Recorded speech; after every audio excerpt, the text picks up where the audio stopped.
Hello, আসসালামু আলাইকুম guys, কেমন আছো তোমরা? আশা করি সকলেই ভালো আছো। সো গাইস, আলহামদুলিল্লাহ আপনাদের দোয়ায় আমি অনেক ভালো আছি।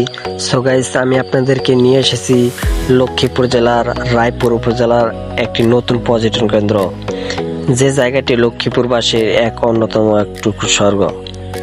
বন্ধুরা, রায়পুরে এই আলতাফ মাস্টারের গার্ডে যারা আগে এসেছেন তারা তো জানেন এখানে সৌন্দর্য কেমন, কিন্তু এখানে এই সৌন্দর্য খামার বাড়ি হওয়ার এতেই এলাকার আকর্ষণীয় আরো অনেক বেড়ে গেছে।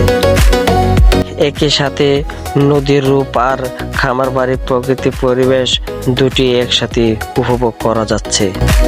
হ্যাঁ বন্ধুরা, আপনারা যারা এখনো এখানে আসেন নাই, অবশ্যই এখানে এসে ঘুরে দেখে যেতে পারেন এখানকার সৌন্দর্যটা আপনাদের মাঝে কিরকম লাগে। বন্ধুরা, আমার কাছে অনেক ভালো লাগছে, এই কারণে আমি আপনাদের কাছে এই ভিডিওটা শেয়ার করছি। আমি আজ পর্যন্ত আপনাদেরকে কোনো ব্লগিং দিয়ে নেই, আজকের এই ভিডিওটা আমি আপনাদের কাছে শেয়ার করার জন্য আমি আজকে এই ব্লগিংটা আপনাদেরকে বানিয়ে দিছি। সো গাইস, আশা করি আপনাদের কাছে এই ভিডিওটা ভালো লাগবে। অনুরোধ করলাম আপনারা সবাই লাইক, কমেন্ট, শেয়ার করে দিবেন আর অবশ্যই আমার পাশে থাকবেন।